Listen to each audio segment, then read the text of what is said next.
नमस्कार दोस्तों, मैं वैभव एक बार फिर से आप सभी लोगों का स्वागत करता हूं आपकी अपने YouTube चैनल टारगेट सरकारी नौकरी पर। तो आप सभी लोगों का स्वागत है। जल्दी से सारे लोग आ जाइए, फिर आज के सेशन की हम लोग शुरुआत करेंगे और कुछ बहुत इंपॉर्टेंट MCQs को डिस्कस करेंगे जो कि आपके किसी भी 2023 के एग्जाम के लिए महत्वपूर्ण हो सकते हैं। तो जितने लोग जुड़ते चल रहे हो सभी लोग सेशन को एक बार लाइक कर दो, सेशन को एक बार आप सभी लोग शेयर कर दो। जिन लोगों ने अभी तक चैनल को सब्सक्राइब नहीं किया सभी लोग चैनल को सब्सक्राइब कर लो, ताकि जब भी हम लोग लाइव आते हैं तो उसकी नोटिफिकेशन आपको मिल जाया करे। चलिए शुरू करते हैं आज के सेशन को और पहले प्रश्न की बात करते हैं। पहला प्रश्न आपके सामने इस तरीके से है, चलिए आंसर कीजिएगा। निम्नलिखित में से कौन सा भारत की निम्न कृषि उत्पादकता के लिए जिम्मेदार नहीं है? अगर हम लोग बात करेंगे भारत में, तो भारत में कम उत्पादकता के लिए, कम पैदावार के लिए कौन सा कारण जिम्मेदार नहीं है? सहकारी कृषि, आवश्यक आदतों की उपलब्धता, भूमि के उपयोग और उसके अधिकारिता, या फिर कमजोर वित्तीय व्यवस्था और विपणन। तो कौन सा भारत में निम्न उत्पादकता के लिए जिम्मेदार नहीं है, ये आपको बताना है। पहले प्रश्न का आंसर करना है। चलिए जल्दी से आंसर करते चलना सभी लोग। जितने लोग, देखो यहाँ पर क्या करोगे, पहले प्रश्न की हम लोग बात करेंगे, तो जितने लोग पहले प्रश्न का ऑप्शन ए आंसर करोगे बिल्कुल आप लोग करेक्ट हो जाओगे। देखो भारत में जो सहकारी कृषि है, तो सहकारी कृषि से क्या होता है, कृषि उत्पादकता बढ़ती है। ठीक है, ध्यान रखना, इससे क्या होगा, उत्पादकता बढ़ेगी। निम्न कृषि उत्पादकता के लिए जिम्मेदार नहीं है। ऑप्शन ए यहाँ पर बिल्कुल हमारा करेक्ट हो जाएगा। चलिए आगे बढ़ते हैं अगले प्रश्न की तरफ। दूसरे प्रश्न का आप लोगों को आंसर करना है। निम्नलिखित में से कौन सा बंदरगाह भारत के पश्चिमी तट पर स्थित नहीं है या फिर पश्चिमी तट से संबंधित नहीं है?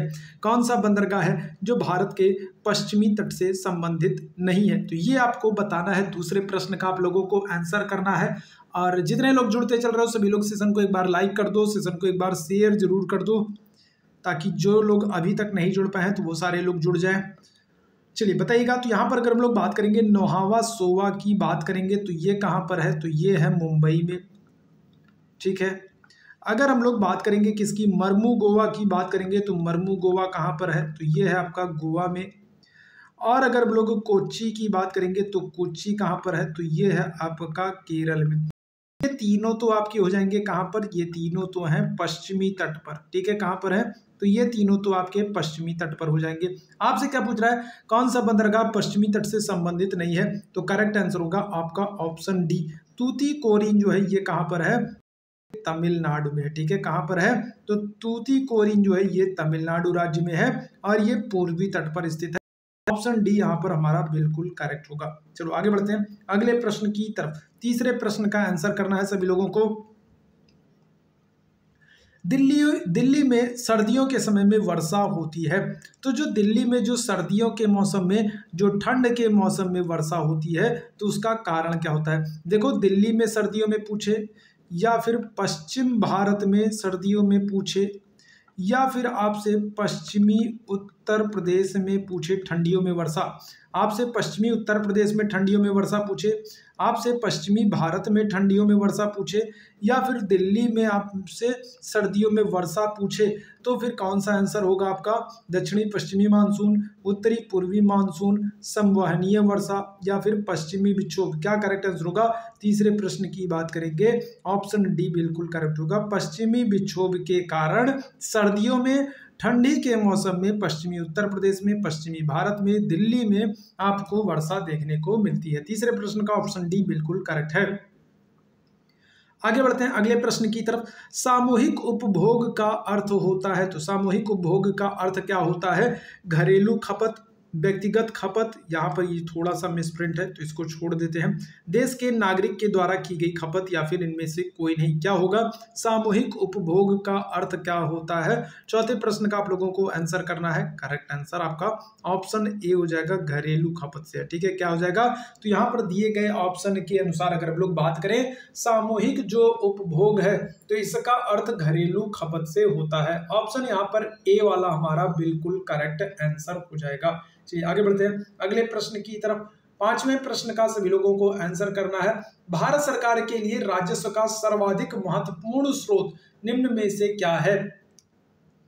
अगर देखो भारत सरकार की हम राजस्व की बात करेंगे, तो भारत सरकार को जो राजस्व प्राप्त होता है वो इनमें से किससे सबसे अधिक प्राप्त होता है? बिक्री कर, उत्पाद शुल्क, आयकर या फिर निगम कर। पांचवें प्रश्न का आप लोगों को आंसर करना है। भारत सरकार के लिए राजस्व का जो सबसे अधिक महत्वपूर्ण स्रोत है वो आपका हो जाएगा, क्या हो जाएगा, तो ऑप्शन डी हो जाएगा, निगम कर हो जाएगा, जिसको आप कारपोरेट टैक्स भी कहते हो। ऑप्शन डी, भारत सरकार के लिए राजस्व का सर्वाधिक महत्वपूर्ण स्रोत निगम कर है। ऑप्शन डी यहाँ पर हमारा बिल्कुल करेक्ट है। चलिए आगे बढ़ते हैं अगले प्रश्न की तरफ।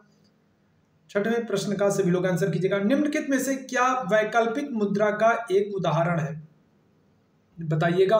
प्रश्न बहुत अच्छा है। कौन सा एक वैकल्पिक मुद्रा का उदाहरण है? Currency note. देखो करेंसी, वैकल्पिक मुद्रा मतलब क्या भाई, मुद्रा, और वैकल्पिक मतलब मुद्रा के विकल्प के रूप में, ठीक है। कौन सा एक है जो मुद्रा के विकल्प के रूप में इस्तेमाल किया जा सकता है? तो करेंसी नोट तो अपने आप में एक मुद्रा है, ये तो होगा नहीं। सिक्के की अगर हम लोग बात करेंगे तो ये भी मुद्रा में आता है। अब बचा आपका चेक और बॉन्ड। तो वैकल्पिक मुद्रा में अगर हम लोग बात करेंगे, मुद्रा के विकल्प के रूप में बात करेंगे, तो हम लोग क्या कर सकते हैं, चेक की बात कर सकते हैं। वैकल्पिक मुद्रा का एक सबसे बेहतर उदाहरण आपका क्या होगा, चेक होगा। ऑप्शन सी बिल्कुल करेक्ट हो जाएगा। आगे बढ़ते हैं अगले प्रश्न की तरफ। सातवें प्रश्न का सभी लोग आंसर कीजिएगा। निम्नलिखित में से किस पंचवर्षीय योजना में हेराल्ड डोमर मॉडल आधारित था? बताइएगा कौन सी पंचवर्षीय योजना है जिसमें आपको हेराल्ड डोमर मॉडल देखने को मिलता है? आठवीं पंचवर्षीय योजना, चौथी पंचवर्षीय योजना, पांचवी पंचवर्षीय योजना या फिर पहली पंचवर्षीय योजना? कौन सी पंचवर्षीय योजना है जो हेराल्ड डोमर मॉडल पर आपको देखने को मिलती है? चलिए बताइएगा। सातवें प्रश्न का आंसर कीजिएगा सभी लोग। करेक्ट आंसर क्या हो जाएगा यहाँ पर? ऑप्शन हमारा डी हो जाएगा, पहली पंचवर्षीय योजना। पहली पंचवर्षीय योजना का समय क्या है? तो ये है 1951 से लेकर के 1956 का समय है। पहली पंचवर्षीय योजना का हेराल्ड डोमर मॉडल पर आधारित थी। और इसमें क्या किया गया है, पहली पंचवर्षीय योजना में क्या किया गया है, तो कृषि के विकास को बढ़ावा देने पर जोर दिया गया है। ठीक है, किसके? तो कृषि के, ठीक है, कृषि को बढ़ावा देने के लिए जो है कार्य किया गया है, कृषि को प्रोत्साहित करने के लिए कार्य किया गया है। पहली पंचवर्षीय योजना में समय है 51 से 56 का, और किस पर आधारित थी, तो हेराल्ड डोमर मॉडल पर आधारित थी। चलो आगे बढ़ते हैं अगले प्रश्न की तरफ। आठवें प्रश्न का आंसर करना भाई। भारत में राजनीतिक सत्ता का मुख्य स्रोत क्या होता है? जितने लोग बाद में जुड़े हो सभी लोग सेशन को एक बार लाइक कर दो, सेशन को एक बार क्या कर दो भाई, सभी लोग जो लोग बाद में जुड़ते चल रहे हो तो सभी लोग सेशन को एक बार लाइक कर दो, सेशन को एक बार आप लोग शेयर कर दो, ठीक है, ताकि बाकी लोग जो नहीं जुड़ पाए तो वो सारे लोग जुड़ जाएं। भारत में राजनीतिक सत्ता का प्रमुख स्रोत क्या है? भारत की जनता है, संविधान है, संसद है, या फिर संसद और राज्यों की विधायिका है? बताइएगा। राजनीतिक सत्ता, देखो आपसे राजनीतिक सत्ता की बात हो रही है, तो राजनीतिक सत्ता का जो प्रमुख स्रोत होता है वो हो जाएगा आपका ऑप्शन ए, भारत की जनता। ठीक है, अगर हम लोग बात करेंगे भारत में अंतिम शक्ति किसको प्राप्त है, तो भारत में अंतिम शक्ति जो है वो भारत की जनता को प्राप्त है। भारत कैसा देश है भाई, तो भारत आपको पता है एक लोकतंत्रात्मक देश है। ठीक है, कैसा है, तो लोकतंत्रात्मक, आप कह सकते हो क्या है, तो प्रजातंत्रात्मक है। ठीक है, और लोकतंत्र या प्रजातंत्र में क्या होती है, अंतिम शक्ति किसको प्राप्त होती है, भारत की जनता को प्राप्त होती है। तो भारत में राजनीतिक सत्ता का जो प्रमुख स्रोत है वो कौन हो जाएगा, तो वो हो जाएगी भारत की जनता हो जाएगी। ऑप्शन ए यहाँ पर बिल्कुल करेक्ट हो जाएगा। अगले प्रश्न की बात करते हैं। शिक्षा किससे संबंधित है? बताइएगा। संघ सूची, राज्य सूची, समवर्ती सूची या फिर अवशिष्ट सूची? तो क्या करेक्ट आंसर होगा? जो ये शिक्षा है, जो आपकी एजुकेशन है, जो आपकी शिक्षा है, तो ये किससे संबंधित है? संघ सूची, राज्य सूची, समवर्ती सूची या फिर अवशिष्ट सूची? देखो जो ये शिक्षा है ये पहले क्या होता था, तो ये पहले राज्य सूची में आती थी। ठीक है, लेकिन फिर क्या किया गया, फिर उसके बाद 42वां संशोधन हुआ। 42वां संशोधन हुआ, और कब हुआ है, तो ये हुआ है 1976 में। ठीक है, कब हुआ है, तो 42वां संशोधन 1976 हुआ है, और इसके द्वारा जो शिक्षा है इसको समवर्ती सूची में शामिल कर दिया गया है। तो अभी फिलहाल शिक्षा जो है ये किससे है, तो ये समवर्ती सूची का विषय है। ऑप्शन यहाँ पर हमारा क्या होगा, सी वाला। जितने लोग आंसर करोगे बिल्कुल करेक्ट हो जाओगे। ठीक है, चलिए आगे बढ़ते हैं। 10वें प्रश्न का आंसर कीजिएगा। अगले प्रश्न का, भारत के संविधान के किस अनुच्छेद के अंतर्गत सशस्त्र बलों के मौलिक अधिकार विशेष रूप से प्रतिबंधित हो सकते हैं? ठीक है, तो बताइएगा कौन सा अनुच्छेद है जो सशस्त्र बलों के मौलिक अधिकारों को प्रतिबंधित कर सकता है? अनुच्छेद 19, अनुच्छेद 21, अनुच्छेद 25 या फिर अनुच्छेद 33? 10वें प्रश्न का आप लोगों को आंसर करना है, जल्दी से बताना क्या होगा। जल्दी जल्दी कमेंट करते चलो भाई। 10वें प्रश्न का आंसर करना है। करेक्ट आंसर यहाँ पर आपका ऑप्शन डी हो जाएगा, अनुच्छेद 33 हो जाएगा। ठीक है, अनुच्छेद 33 के तहत क्या किया गया, जो कुछ वर्ग हैं, जैसे कौन कौन से हो सकते हैं, जैसे आपके आईबी वाले हो गए, जैसे आपके रॉ वाले हो गए, जो आपके इंटेलिजेंस वाले हैं, जो आपके सीबीआई वाले हैं, ठीक है, रॉ वाले हैं, सीबीआई वाले हैं, इंडियन आर्मी वाले हैं। तो इस तरीके के जो वर्ग हैं, तो इनके मूल अधिकारों को सीमित किया गया है किस अनुच्छेद के तहत, अनुच्छेद 33 के तहत। ध्यान रखिएगा, ये अपने मूल अधिकारों का उतने अच्छे तरीके से पालन नहीं कर सकते हैं, उतनी उनको स्वतंत्रताएं नहीं दी गई जितना कि एक आम नागरिक को प्राप्त होती हैं। ठीक है, अनुच्छेद 33 के तहत इनके मौलिक अधिकार जो हैं, जो मूल अधिकार हैं, उनको क्या किया गया है, प्रतिबंधित किया गया है। ऑप्शन डी बिल्कुल करेक्ट होगा। अगले प्रश्न का आंसर कीजिएगा, संपत्ति के अधिकार की वर्तमान स्थिति क्या है। ठीक है, तो अगर हम लोग संविधान के अनुसार बात करें, संपत्ति का अधिकार जो है ये क्या था पहले, तो पहले ये था मूल अधिकार। ठीक है, कौन सा था अधिकार था, तो ये पहले मूल अधिकार था। फिर क्या हुआ, 44वां संशोधन हुआ। ठीक है, 44वां संशोधन हुआ, और ये जो 44वां संशोधन है ये कब हुआ है, तो ये होता है 1978 में। और इसके द्वारा क्या किया जाएगा, जो इसके द्वारा जो ये संपत्ति का अधिकार है, इसको कहां पर ले जाकर के रख दिया जाएगा, इसको रख दिया जाएगा अनुच्छेद 300 का में। ठीक है, अनुच्छेद 300 का में संपत्ति के अधिकार को रखा जाएगा। और अभी वर्तमान में अगर हम लोग बात करेंगे तो संपत्ति का अधिकार कैसा है, तो ये विधिक या कानूनी अधिकार है। ऑप्शन यहाँ पर ए वाला बिल्कुल करेक्ट हो जाएगा। चलिए आगे बढ़ते हैं, अगले प्रश्न का आंसर कीजिएगा। तो अगला प्रश्न इस तरीके से है, भारत के संविधान के अंतर्गत नीति निर्देशक सिद्धांतों का मुख्य उद्देश्य क्या है, ये आपको बताना है। अगर हम लोग बात करें किसकी, नीति निर्देशक सिद्धांतों की बात करें, डीपीएसपी की बात हो रही है, directive principles of state policy. तो डीपीएसपी जो है, देखो ये लिए कहाँ से गए हैं, लिए गए हैं आयरलैंड से। ठीक है, कहाँ से लिए गए हैं, तो आयरलैंड से लिए गए हैं। और अगर हम लोग बात करेंगे तो कहाँ पर, तो भाग 4 में इनका उल्लेख है। किस अनुच्छेद से किस अनुच्छेद के बीच में, 36 से 51 के बीच में। तो भाग 4 में अनुच्छेद 36 से 51 के बीच में नीति निर्देशक तत्वों का प्रावधान है, आयरलैंड से लिया गया है। और इनका उद्देश्य क्या है, लोक कल्याणकारी राज्य की स्थापना करना, धर्मनिरपेक्ष राज्य की स्थापना कार्य करना, कार्यपालिका के मनमाने कार्य की जांच करना, या फिर राज्य द्वारा विकास के लिए अवसर उपलब्ध कराना। तो क्या कार्य हो जाएगा, तो देखो मुख्य उद्देश्य जो है वो है भारत में लोक कल्याणकारी राज्य की स्थापना करना। ठीक है, नीति निर्देशक तत्वों का जो मुख्य उद्देश्य है वो क्या है, लोक कल्याणकारी राज्य की स्थापना करना। और ये बात किस अनुच्छेद में कही गई है, तो अनुच्छेद 38 में कही गई है। अनुच्छेद 38 में कहा गया है कि नीति निर्देशक तत्वों का उद्देश्य एक लोक कल्याणकारी राज्य की स्थापना करना है। ऑप्शन ए बिल्कुल करेक्ट हो जाएगा। अगले प्रश्न की तरफ चलते हैं, अगले प्रश्न का आंसर कीजिएगा, राष्ट्रपति के निर्वाचन में विजयी उम्मीदवार के लिए प्राप्त करना आवश्यक है। तो राष्ट्रपति का चुनाव होता है, तो राष्ट्रपति के चुनाव में किसी उम्मीदवार को विजयी कब घोषित किया जाएगा, जब उसने कुल मतदान का बहुमत प्राप्त किया हो, कुल हुए मतदान का 66% प्राप्त किया हो, कुल कराए गए मतदान का 50% प्राप्त किया हो, या फिर क्या हो, कुल कराए गए मतदान का 50% से अधिक और कुल मतों का बहुमत प्राप्त किया हो। तो करेक्ट आंसर क्या हो जाएगा, 13वें प्रश्न की बात करेंगे। ऑप्शन यहाँ पर आपका डी वाला बिल्कुल करेक्ट हो जाएगा। उसको क्या करना होगा, उसको 50% से अधिक वोट प्राप्त करना होगा और कुल मतों का क्या करना होगा, बहुमत प्राप्त करना होगा। ठीक है, तो ऑप्शन डी यहाँ पर बिल्कुल करेक्ट हो जाएगा। चलो आगे बढ़ते हैं, अगला प्रश्न आपके सामने इस तरीके से है, गुट निरपेक्षता से क्या तात्पर्य होता है, तो अपनी नीतियों को चुनना। गुट निरपेक्ष, निरपेक्षता का मतलब क्या भाई, हम निरपेक्ष हैं, चाहे पंथ निरपेक्ष की बात करो या फिर क्या करो, गुट निरपेक्ष की बात करो। तो गुट निरपेक्ष का मतलब क्या भाई, हम एकदम अलग है भाई। ठीक है, तो क्या होगा तात्पर्य, अपनी नीति को चुनना, शक्ति पुंजों से तटस्थता, विश्व में शांति एवं एकता लाना, तृतीय विश्व की शक्ति होना। करेक्ट आंसर क्या हो जाएगा भाई, ऑप्शन यहाँ पर हो जाएगा आपका बी, शक्ति पुंजों से क्या हो जाना, तटस्थता। ठीक है, अलगाव हो जाना कि भाई हम आपके गुट से अलग भाई। ठीक है, हमारा लड़ाई झगड़े से कोई मतलब नहीं है। तो शक्ति पुंजों से तटस्थता, ये गुट निरपेक्षता का तात्पर्य हो जाएगा। ऑप्शन बी हमारा करेक्ट होगा। अगले प्रश्न का आंसर कीजिएगा। अगला प्रश्न आपके सामने है, संयुक्त राष्ट्र संघ का सदस्य भारत किस वर्ष बना है। तो देखो संयुक्त राष्ट्र की अगर हम लोग बात करेंगे, संयुक्त राष्ट्र संघ यूएनओ की बात करेंगे तो स्थापना कब हुई है, तो स्थापना हुई है 24 अक्टूबर 1945 को, ठीक है, 24 अक्टूबर 1945 को संयुक्त राष्ट्र संघ की स्थापना हुई है। मुख्यालय कहाँ पर है इनका, तो यूएनओ का जो मुख्यालय है ये है न्यूयॉर्क में, ठीक है, कहाँ पर है, तो यूएनओ का जो मुख्यालय है न्यूयॉर्क में है।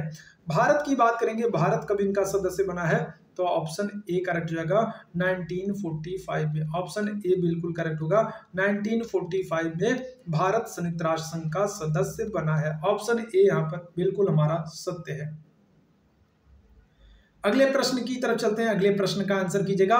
विश्व व्यापार संगठन का मुख्य उद्देश्य क्या है, बताइएगा। डब्ल्यूटीओ की बात कर रहा है, तो डब्ल्यूटीओ का मुख्य उद्देश्य क्या है ये आपको बताना है। देखो डब्ल्यूटीओ की जो स्थापना होगी तो ये होगी 1995 में होगी, ठीक है, कब होगी, तो 1995 में डब्ल्यूटीओ की स्थापना होगी। मुख्यालय कहाँ पर है, तो मुख्यालय इनका जिनेवा में है।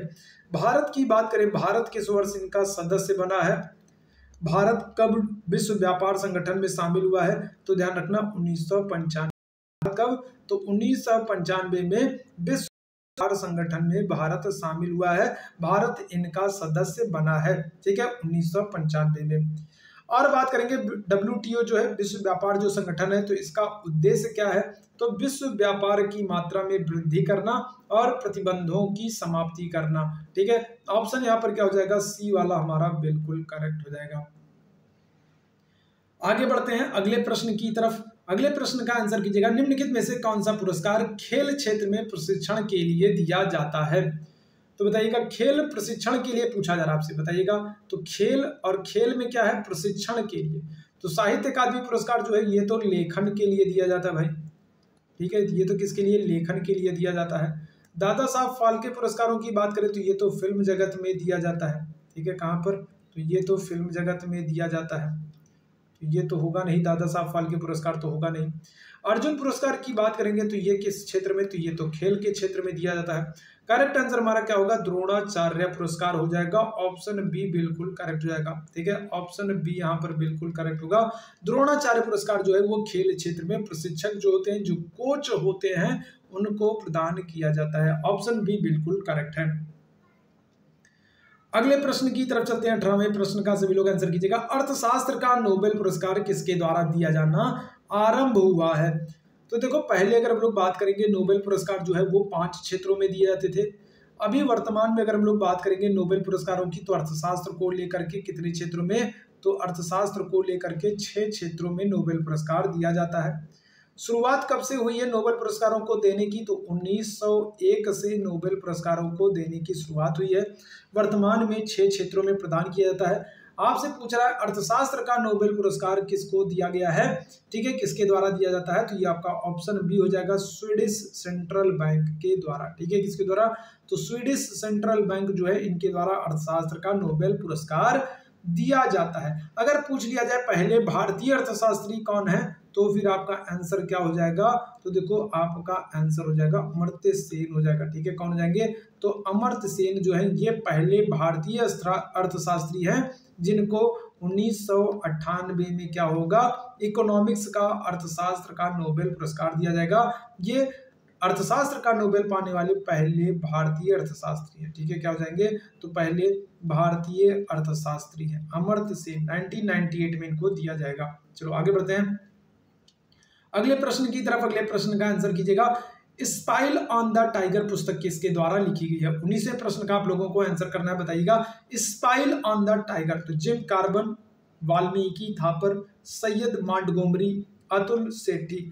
स्पाइल ऑन द टाइगर, तो ये पुस्तक जो है किसके द्वारा लिखी गई है, 19वें प्रश्न की बात करेंगे।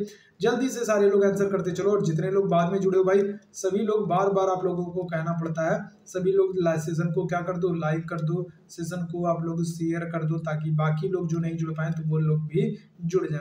करेक्ट आंसर क्या हो जाएगा, ऑप्शन सी हो जाएगा, सैयद मॉन्टगोमरी हो जाएगा, ठीक है, क्या हो जाएगा, तो सैयद मॉन्टगोमरी हो जाएगा, ऑप्शन सी बिल्कुल यहाँ पर करेक्ट हो जाएगा। आगे बढ़ते हैं अगले प्रश्न की तरफ। 20वें प्रश्न का आंसर करना है, दूरी मापने की सबसे बड़ी इकाई कौन सी है? दूरी मापने की इकाई तो प्रकाश वर्ष है, खगोलीय इकाई है, पारसेक है, या फिर इनमें से कोई नहीं है। दूरी मापने की सबसे बड़ी इकाई कौन सी हो जाएगी? 20वें प्रश्न का आप लोगों को आंसर करना है। चलिए जल्दी से आंसर कीजिएगा। 20वें प्रश्न की बात करेंगे, करेक्ट आंसर क्या होगा भाई? तो करेक्ट आंसर आपका हो जाएगा ऑप्शन क्या होगा भाई? अगर हम लोग बात करेंगे ऑप्शन ए करेक्ट हो जाएगा, प्रकाश वर्ष हो जाएगा। ठीक है, क्या हो जाएगा?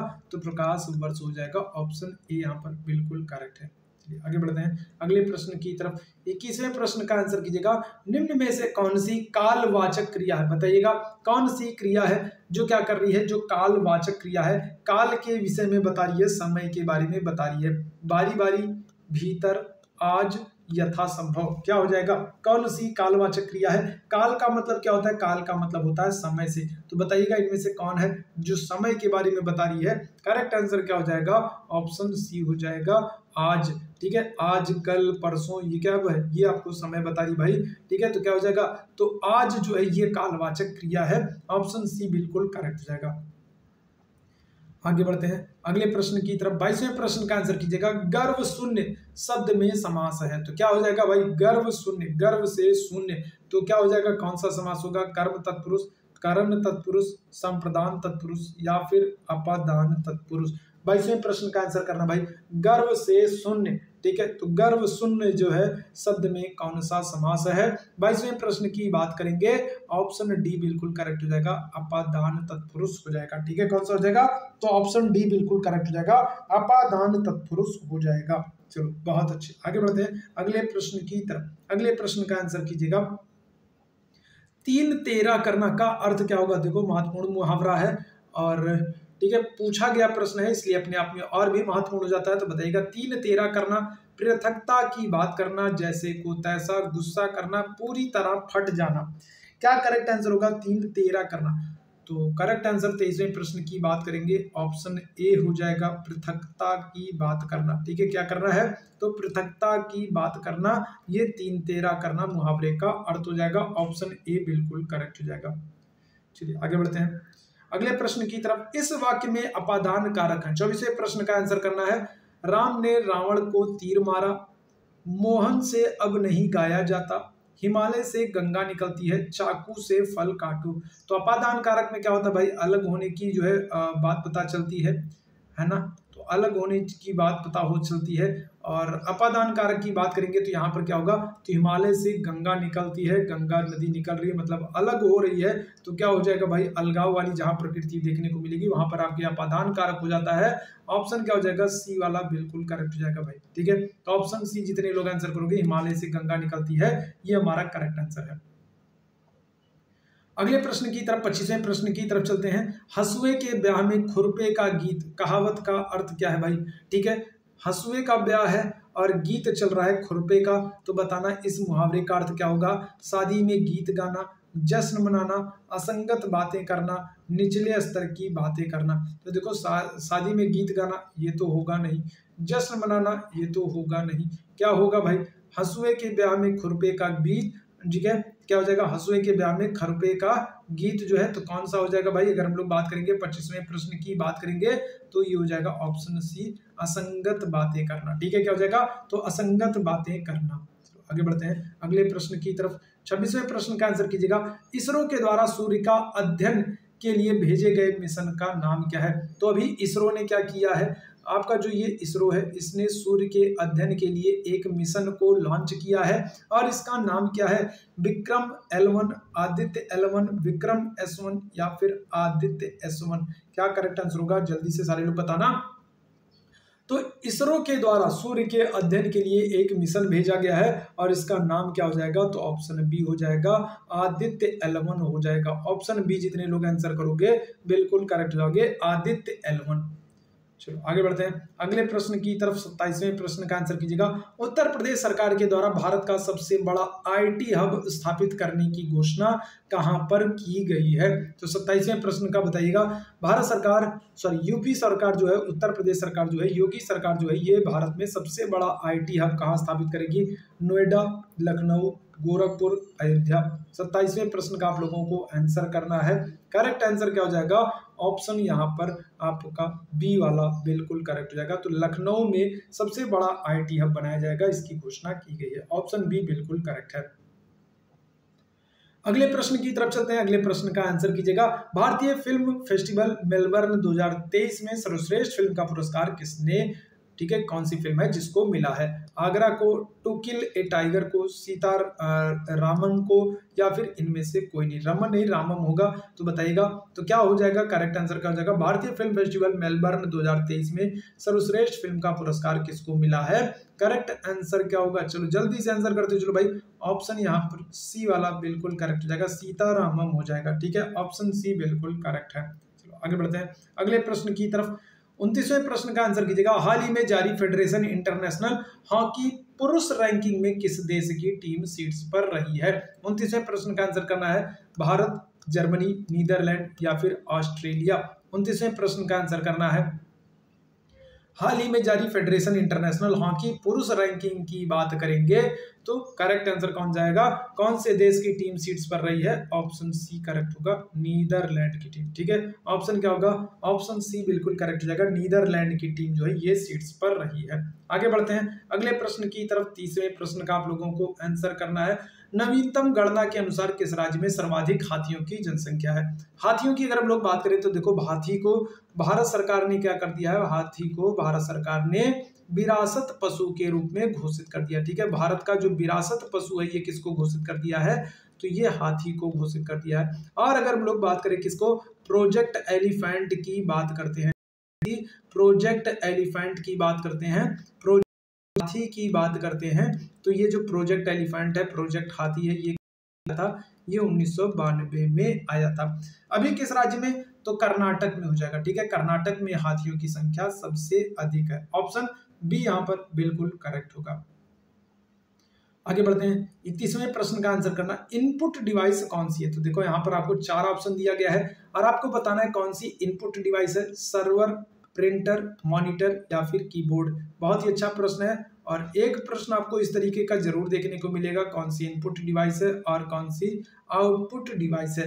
तो बताइएगा क्या करेक्ट आंसर होगा। 31वें प्रश्न की बात करेंगे, करेक्ट आंसर जो हो जाएगा वो आपका ऑप्शन डी हो जाएगा। जो कीबोर्ड है ये आपका क्या है? ये इनपुट डिवाइस है। ऑप्शन डी यहाँ पर बिल्कुल करेक्ट होगा। अगले प्रश्न की तरफ चलते हैं। 32वें प्रश्न का आंसर कीजिएगा। GUI का पूरा नाम क्या है? ठीक है, GUI का फुल फॉर्म क्या है ये आपको बताना है। General unit interval, graphical user interface, general unit of India, इनमें से कोई नहीं। क्या होगा? GUI का पूरा नाम क्या होगा बताइएगा। General unit interval, graphical user interface या फिर general unit of India. Correct answer 32वें प्रश्न की अगर हम लोग बात करेंगे, ऑप्शन बी जितने लोग आंसर करोगे बिल्कुल करेक्ट हो जाओगे। ठीक है, तो ग्राफिकल यूजर इंटरफेस ये GUI का फुल फॉर्म हो जाएगा। चलिए आगे बढ़ते हैं अगले प्रश्न की तरफ। 33वें प्रश्न का सभी लोग आंसर कीजिएगा। किसी फाइल को कॉपी करने के लिए क्या प्रयोग करते हैं? तो देखो, कल हम लोगों ने बात की थी कि अगर किसी फाइल को क्या करना हो, किसी फाइल को अगर पेस्ट करना हो तो हम लोग क्या करते हैं? तो हम लोग Ctrl+V दबाते हैं। लेकिन कॉपी अगर करना हो तो फिर हम क्या करेंगे? Ctrl+V, Ctrl+C, Ctrl+V या फिर Ctrl+X। किसी भी टेक्स्ट को, किसी भी डॉक्यूमेंट को कॉपी करने के लिए हम किस की का इस्तेमाल करते हैं? तो क्या हो जाएगा? तो ऑप्शन बी यहाँ पर हो जाएगा, Ctrl+C। ठीक है, किसको? तो Ctrl+C को दबाते हैं। ऑप्शन बी बिल्कुल करेक्ट हो जाएगा। आगे बढ़ते हैं 34वें प्रश्न की बात करते हैं। उच्च न्यायालय का अन्य न्यायाधीश अपना त्यागपत्र किसको प्रदान करता है? ठीक है, देखो हाई कोर्ट की हम लोग बात कर रहे हैं, तो हाई कोर्ट के जो अन्य न्यायाधीश होते हैं ये अपना त्यागपत्र किसको देते हैं? उच्च न्यायालय के मुख्य न्यायाधीश को, सर्वोच्च न्यायालय के मुख्य न्यायाधीश को, राष्ट्रपति को या फिर राज्यपाल को। क्या करेक्ट आंसर होगा? 34वें प्रश्न का सभी लोग आंसर कीजिएगा। मैं देखता हूं कितने लोग इस प्रश्न का सही आंसर कर लेते हैं। तो देखो यहाँ पर अगर हम लोग बात करें हाई कोर्ट की, तो देखो हाई कोर्ट के जितने भी न्यायाधीश होते हैं, चाहे वो मुख्य हो या फिर वो अन्य हो, वो सभी अपना त्यागपत्र किसको देते हैं? राष्ट्रपति को देते हैं। तो उच्च न्यायालय का क्या पूछा जा रहा है आपसे? अन्य न्यायाधीश पूछा जा रहा है। तो चाहे अन्य की बात हो चाहे मुख्य की बात हो, सभी के सभी अपना त्यागपत्र किसको देते हैं? राष्ट्रपति को देते हैं। ऑप्शन सी यहाँ पर बिल्कुल करेक्ट हो जाएगा। आगे बढ़ते हैं और आज के सेशन के आखिरी प्रश्न की बात करते हैं। तो दीनहीन की बस्ती किसे कहा जाता है? बताइएगा क्या करेक्ट आंसर होगा? लोथल को, मोहनजोदड़ो को, कालीबंगा को या फिर धौलावीरा को? किसको दीनहीन की बस्ती कहा जाएगा? तो देखो अगर हम लोग बात करते हैं कालीबंगा की, तो कालीबंगा जो है ये कहाँ पर है? तो ये राजस्थान में है, राजस्थान में है। और कौन सी नदी के किनारे है? तो घग्गर नदी के किनारे है। खोज किसने की है कालीबंगा की? तो खोज की है अमलानंद घोष ने। ठीक है, तो अमलानंद घोष जो है इन्होंने कालीबंगा की खोज की है। कालीबंगा का अर्थ होता है काले रंग की चूड़ियाँ। ठीक है, काले रंग की चूड़ियाँ जो है ये अर्थ होता है कालीबंगा का। और कालीबंगा से अगर हम लोग बात करें तो कालीबंगा से आपको कच्ची ईंटों के मकान देखने को मिलते हैं। ठीक है, क्या देखने को? तो ईंट के जो मकान है ये आपको कालीबंगा से देखने को मिलेंगे और इसीलिए इनको दीनहीन की बस्ती है। ऑप्शन क्या होगा? सी हमारा बिल्कुल करेक्ट हो जाएगा। बाकी जगहों की बात करें, लोथल की बात करें, मोहनजोदड़ो की बात करें, धौलावीरा की बात करें या बाकी नगरों की बात करें, तो वहां पर आपको पक्की ईंटों के मकान देखने को मिलते हैं। लेकिन राजस्थान में अगर हम लोग बात करेंगे, राजस्थान में जो ये कालीबंगा है यहाँ पर आपको कच्ची ईंटों के मकान देखने को मिलेंगे, कच्चे घर देखने को मिलेंगे, इसीलिए इन्हें दीनहीन की बस्ती कहा जाता है। ऑप्शन सी बिल्कुल करेक्ट हो जाएगा।